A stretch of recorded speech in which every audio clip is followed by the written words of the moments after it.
Dawgs Podcast with your hosts, Blake Reneker, Justin Charles, John Nye, and Josh All. What's going on, everybody? Welcome back to another episode of the Dawgs Podcast. My name is Derek Frisby from DF Sports on YouTube. So today we are here to talk about two prospects in the upcoming 2023 NFL draft that the Browns could be looking at, probably are looking at, who knows. But before we do, be sure to check out the Dawgs Podcast on TikTok, Instagram, and Twitter. And please be sure to drop a like on this video. And if you do like the video, subscribe. There's plenty more videos like this. So turn on your notifications. There's plenty of Browns content coming out all the time for you. And I don't talk in this microphone just so you can hear me talk. We want to hear your thoughts. I want to hear your thoughts. So one way you can do that is to comment on this video. We would appreciate it. We will respond to you. And if your thoughts are too much to comment, thedawgspodcast.com, you can drop a voicemail. We will play it out on the show and react to your thoughts and let us know what you think. And we will let you know what we think. So, and by the way, if that's not enough for you, jointhedawgs.com is a way that you can join the Patreon. There's a ton going on there. There's a text chat, Discord, fantasy football. If you want to let me know I'm an idiot and you watch this video and you say, hey, I disagree with you, that's one way for you to get a hold of me because I am in the Patreon. So, hey, jointhedawgs.com, join the Patreon, get that extra stuff going on there. It's great. So, and plus, if you want to hear the real Blake, jointhedawgs.com. It's worth it. It's definitely worth it. But with that being said, let's talk about it. So we have two guys here for you today. Like I said earlier, two guys the Browns probably are looking at. They probably should be looking at. And similar to last week, I have two different positions for you. One is the same position as last week. Last week, we talked about Marvin Mims, receiver out of Oklahoma. Today, we're going to kick things off with Jonathan Mingo, wide receiver out of Ole Miss. So this is interesting because today we had the unfortunate news that Browns receiver Michael Woods has torn his Achilles, I think, if not his ACL. One of the two. Either way, it's terrible. It's unfortunate. Very sad for Michael Woods. I actually like Michael Woods a lot. I know he didn't have a ton of production last year for the Browns, but he was somebody that you saw the flashes from him. And I thought this season you could see more of it, right? The receiver room this year is going to be great regardless. The additions that they've made, bringing in Goodwin, Elijah Moore, already with DPJ and Amari Cooper being here, and David Bell. Who knows what you get out of David Bell? But the wide receiver room was already really good for next season. But losing Michael Woods sucks. It sucks for him personally because, you know, year two is a really big developmental year, especially at wide receiver. And, you know, he was kind of different from everybody else. Aside from DPJ, he was the only big-ish receiver that can kind of fit that mold. And now he's gone. He's likely going to be out the entire season. So this leaves an interesting question. What do the Browns do at wide receiver? Because I've talked about this countless times. I'm going to keep banging the table. I do not care what people's opinions are, respectfully. But the fact is, the Browns need to address the wide receiver position long term. Now, again, next season, it's incredible. It's out of this world. It's very, very good from where we were last season, right? So, again, with the additions of Elijah Moore, Goodwin, that's a massive, massive deal. And I know people are going to kind of look at that and be like, Elijah Moore, yeah, but Goodwin, really? Well, keep in mind, and also Jakeem Grant you could throw in there as well. But Goodwin is the perfect third, fourth, fifth receiver, depending on how you want to look at him, because again, he's a veteran. He's been in the league a long time. And I think the receiver room has been missing that veteran outside of Amari Cooper. And I think this gives you good veteran depth. This is one of the things that I was talking about before the offseason. The Browns needed to find a guy that's experienced, that knows what he's doing, that can fill out the room. And they found that with Goodwin. And then with Elijah Moore, I mean, he's going to be your number 2 or number 3 receiver, depending on how the Browns use him. And, you know, you can really get a lot out of him. He was misused in New York. He had terrible quarterback play.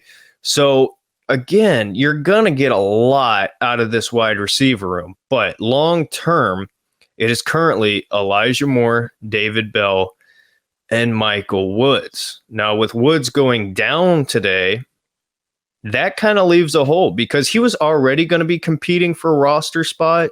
And I know we joke about Anthony Schwartz. He's out the door, but it's more so down to like Jakeem Grant, Michael Woods draft pick, right? I personally think the Browns are going to have 7 receivers on the final 53 roster. It's just a matter of how they decide to make up that room because you already know who the top, 4 or 5 guys are going to be. But that bottom of that receiver room is going to be interesting because there's so many different ways they could go. They could look at speed. They could look at size. It's kind of a big question mark, but Michael Woods was your kind of second to DPJ as far as that size, big physical receiver. And again, second year of development would have been huge for him, and he's not going to have that anymore. So you can't count on really anybody else to fill that role if DPJ goes down. You don't currently have that. So with that being said, the first prospect for you, Jonathan Mingo, again, receiver out of Ole Miss, 6'2", 220 pounds. So just for context, me and Jonathan Mingo are essentially the same size. Difference is I'm a little bit lighter, but he is all muscle. I am not. I'm trying. But point being, I'm a big dude. Jonathan Mingo is a big dude. And that's what the Browns are looking for now with Michael Woods going down. Because, again, it's good to have the route runners. It's good to have the speed. It's good to have the quickness. But every team has to have a big possession physical receiver. And yes, the Browns have that in DPJ. But here's another thing. Again, I'm going to keep pounding the table. DPJ is up for contract next season. So the Browns could technically extend him. And there have been reports from some people that I trust and that I've talked to that the Browns could extend DPJ as soon as possibly after May, something like that, if they work something out. But for me, that doesn't make a ton of sense on his side of things because DPJ had a fantastic year last year with Jacoby Brissett. He's now going to have his first full season with Deshaun Watson. And yes, I know Elijah Moore is going to take away a lot of the targets and I'm probably a lot of yards and touchdowns from him. But DPJ, as far as production goes, I think you're going to get the most out of him per reception under Deshaun Watson, under having a full season under Deshaun Watson is what I was trying to say. So I think DPJ is going to price himself out. I don't think it makes sense at all for him to sign a contract extension right now. If I were him, I would play out this season and just ball out and see what the market is, right? Donovan Peoples-Jones, I think he loves Cleveland. I love him on the Browns. But the reality is the Browns probably aren't going to be able to give him the money that he can get elsewhere. So unless he signs this offseason, I'm not expecting him to be here long term. That's a massive hole because then you're looking at currently long term. And again, they could keep Amari Cooper, but you'd be looking at Amari Cooper, Elijah Moore, David Bell, and Michael Woods. If you still want to count Michael Woods. Mingo, I view as it's crazy because they are so similar in many, many ways. Jonathan Mingo and Donovan Peoples-Jones are a mirror of each other. I mean, Mingo, everything you love about DPJ, Mingo has and more, in my opinion. And I'm somebody who was elated when the Browns drafted Donovan Peoples-Jones. I wanted to take him earlier than we got him, where we got him. So, I mean, everything I'm about to say here, don't take that as disrespect to DPJ. It's more so looking at the big picture here. And that's what the Browns need to do because Jonathan Mingo is not somebody you're going to draft and have come in day one and just be this ultra productive, crazy receiver. Anybody the Browns draft at the wide receiver position is going to be somebody you're going to be able to develop and bring along slowly. And Mingo is a perfect fit for that role. He ran a 4.46 40-yard dash, 1.54 10-yard split. He had a 39.5 vertical jump, 22 reps on the bench. So keep that last point in mind because that's going to come into effect with the second guy I'm about to talk about. But go watch, I say this all the time, but go watch the tape on Jonathan Mingo, because you will see a lot of similarities between DPJ and him. He's not the most fast receiver, talking about Mingo, but I do think he is faster than DPJ. That is one of my biggest complaints with Donovan Peoples-Jones. He just doesn't have the speed, but you constantly see him making all kinds of crazy catches. The way he contorts his body to come back to the football is incredible. He's a great possession receiver, and his route running has improved, right? It's gotten better, and that's why he's as good as he is. Mingo is exactly the same way, but I think he's more athletic and he's faster.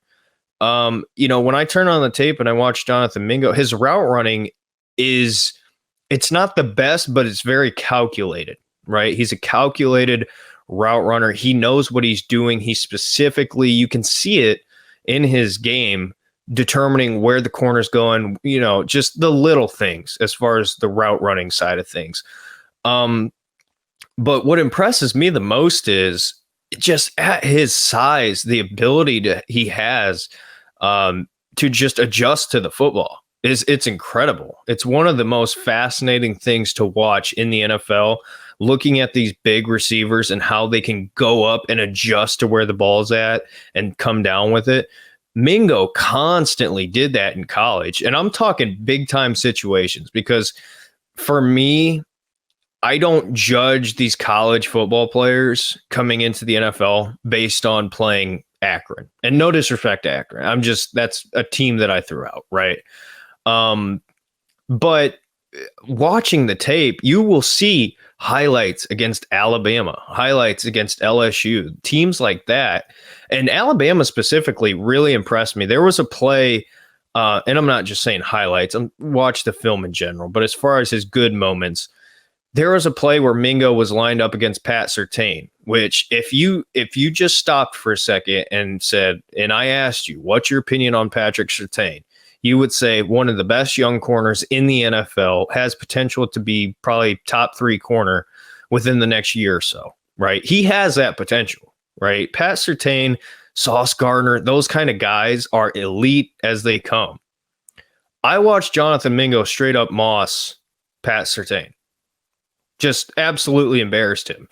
And there was another play, I think it was Xavier McKinney, the safety, which, if you remember, the same year we got Grant Delpit, McKinley was somebody who was an option, very good player. He's doing these kind of things against great players. That's what's so impressive to me. He's not doing this stuff against scrubs. He's doing it against NFL caliber players. And his skill set is something that can be added onto. I don't think he's a finished product. I think he is literally...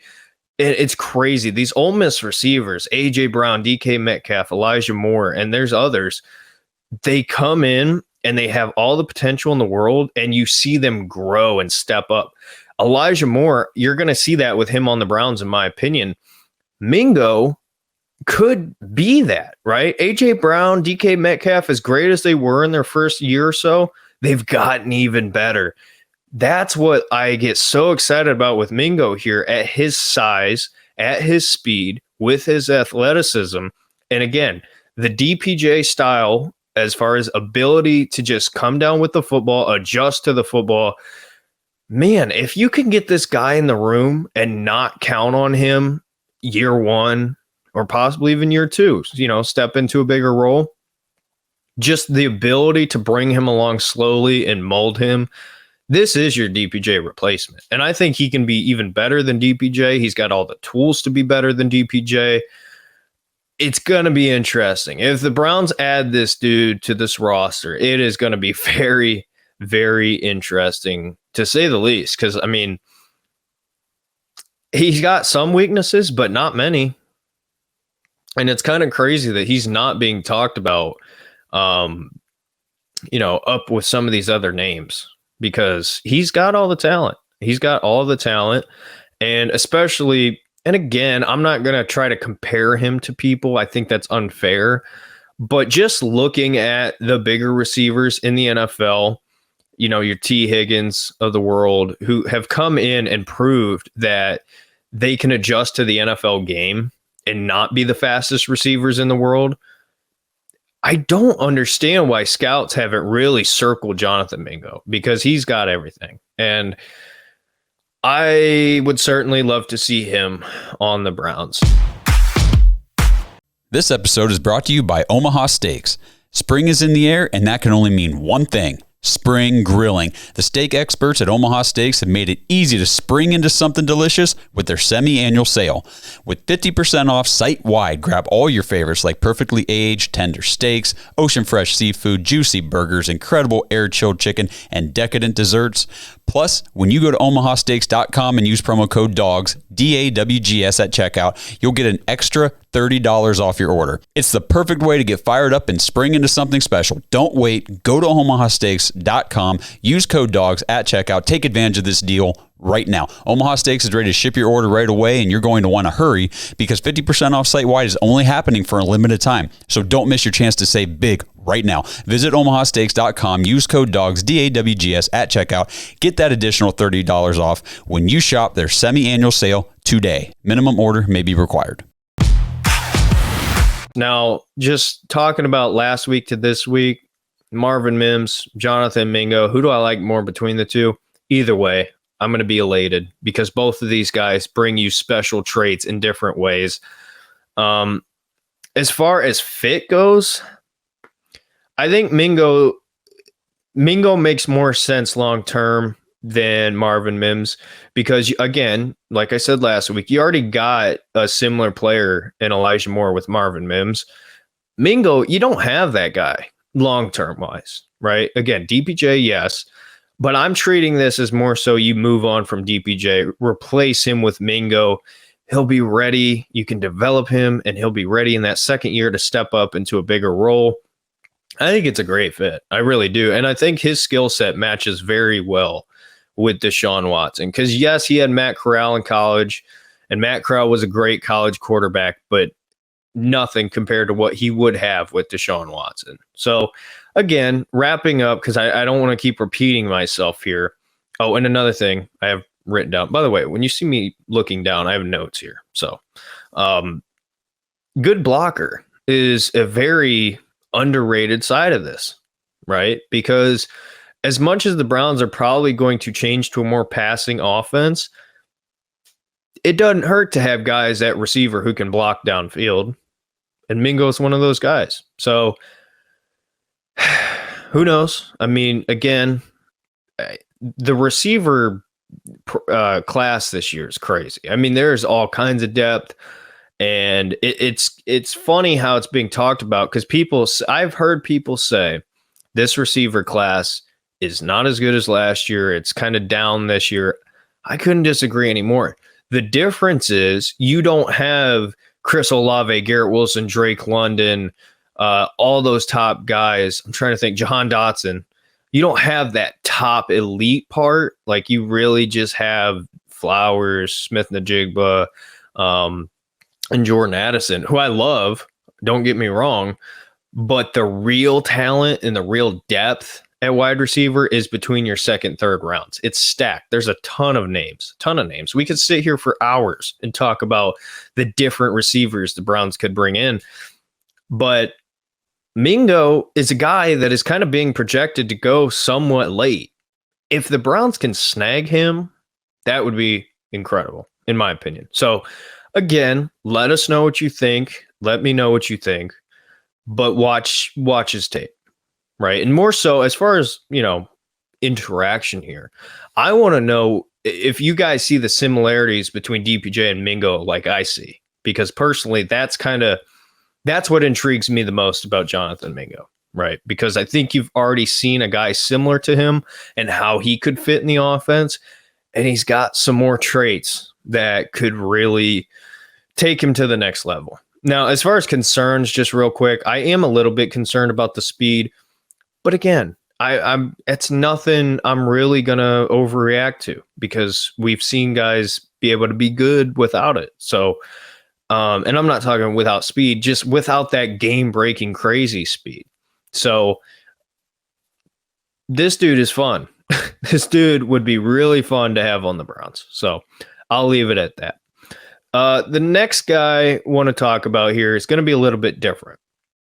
I am not the biggest fan of this guy. I'll be honest with you.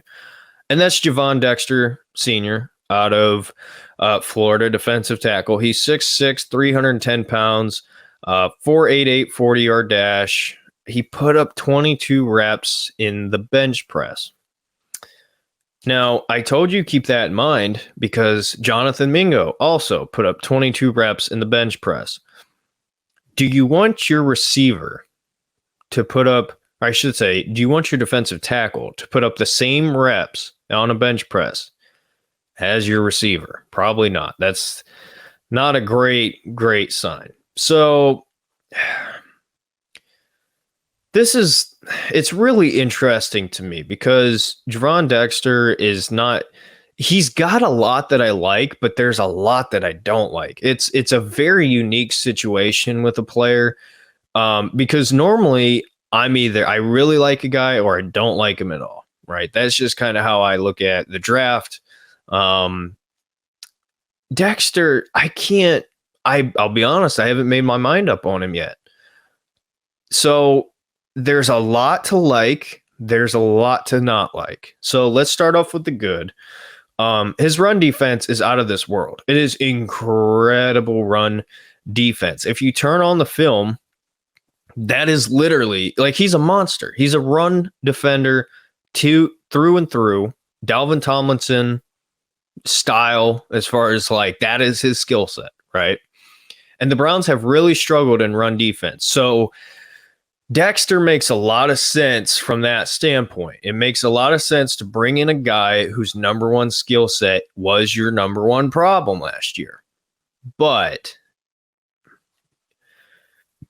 there's I don't want to hate him. That's the thing. I want to love him, right? But I just don't.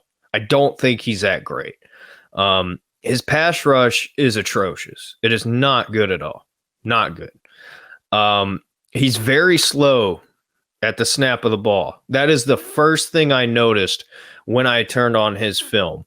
He is so slow at the snap. And at the NFL level, he's going to get pushed around. I'm really, really concerned about that. And, you know, it's weird because the 22 reps on the bench, you would think he's not strong, but essentially, and I wish I could like stand up and show you visually, but essentially what Dexter does is like when the ball's snapped, he's not like straight rushing. He's kind of standing back, getting hands on you and just eyeing what's going on. And that's what makes him such a good run defender, because a lot of times guys will over pursue and, you know, they're too focused on getting the sack. They're too focused on, you know, the quickness of it. Dexter, he gets back, gets his hands on you. And if you're running this way, he's good enough to shift, you know, the guard or center, whoever he's on, and make that tackle. And that's what's so confusing about him. The strength side of things looks great on tape, but at the combine, it looked like he's a weak defensive tackle. That's what doesn't make sense to me. So I'm not, I don't know. I mean, the question more so for me is like, where do you pick him? Because if you're talking about a late 4th, early 5th round pick, sure. But, you know, as far as the Browns' needs, would I take Dexter over one of these good linebackers? No. Would I take Dexter over Mingo? No. I'm sorry. I don't see enough talent here to warrant passing up somebody else for him because it's a position of need. That is kind of my problem here. And it's nothing against him. I think he could be a good player. I don't see the level of contribution that we will need, right? I see him more so being one of these guys who comes in and is one of these rotation guys who just never pans out. You know, you guys hate Tommy Togiai. I see more talent with Tommy Togiai than I do Dexter. I'll be honest. And it's concerning. It's really concerning because, again, it's that 50-50 thing. Run defense, I would list him as like top 3 defensive tackles in the draft. But pass rush is atrocious. It's horrible. So it's kind of like, where's the balancing act there, right? And again, for the Browns, run defense was a big need. So it makes sense to circle Gervon Dexter and say, hey, that's a guy that we should target. But at the same time, you have to understand that the NFL is moving towards and has been more of a passing league. So I'm not going to bring in a defensive tackle with one of our higher picks if he's one-dimensional. And I don't see the ability to mold him. I'll be honest. I don't see that, like with Perrion Winfrey, I see all kinds of potential there, right? Perrion, he's got really good potential pass rushing, and at times he's been good on the run defense too. So I know he sucked last year early on, but there was times where you saw it, and I think you can build off of that. With Dexter, I think he's so one-dimensional that he's a liability to have out there on passing downs. That's not a guy that I'm drafting unless it's late. Unless it's, I'm not using one of my first picks on him. I'll be honest. So I'm interested to see what the public opinion, what your guys' opinion is on him. I could be in the minority here. I don't love it. I don't. And that it sucks that that's really all you can say, but that literally describes him perfectly. Fantastic run defender, terrible pass defense. That's just what it is. So, if the Browns had more of a for sure number 2 defensive tackle, then I'd be more okay with it. I'd be more okay with bringing in Gervon Dexter and saying, hey, we got a great run stuffer. We'll work on him. But the Browns don't have that. They don't have that. There's Dalvin Tomlinson and a lot of, shots in the dark. We'll swing for the fence, right? That's what the Browns have done with the defensive tackle room as a whole this offseason. And again, I'm fine with it. I'm not too upset, but I think you have to hit on these draft picks. We're not going to have money forever, right? So use the picks you have wisely. And again, I'm not saying in the 3rd, 4th, 5th round, you're going to get franchise cornerstones, but contributors at the very least. I don't see Dexter being much of a contributor, right? And if you're just talking about these 2 guys that I'm naming for you here today, I see all the potential in the world with Jonathan Mingo. I see 1st, 2nd wide receiver potential with him. And I know that's a stretch. It is a stretch. I'm not saying it's not. He's for sure not a guaranteed star. But at the very least, I see a really good starter out of Jonathan Mingo. Gervon Dexter, at the very best, I see a rotation defensive tackle. That's what it comes down to for me. So we'll see. Again, I'm interested in seeing what the general opinion is on this one, because I don't see it. I'm sorry. I don't see it. But anyway, with that being said, let us know your thoughts. Drop a comment. Leave us a voicemail. We want to hear your thoughts. I'm really pumped about Mingo. Again, not as pumped about Dexter. But let us know. Leave a comment. Like this video. And also, don't forget to follow us, Dawgs Podcast, Instagram, Twitter, TikTok. JoinTheDawgs.com for the Patreon. Again, my name is Derek Frisby. Check me out at DF Sports on YouTube. Till next time, have a good one, everybody. Go Browns. Thanks for listening to another episode of the Dawgs Podcast. Make sure you subscribe on YouTube and follow us on Twitter at the Dawgs Podcast. Get your thoughts on the show at thedawgspodcast.com.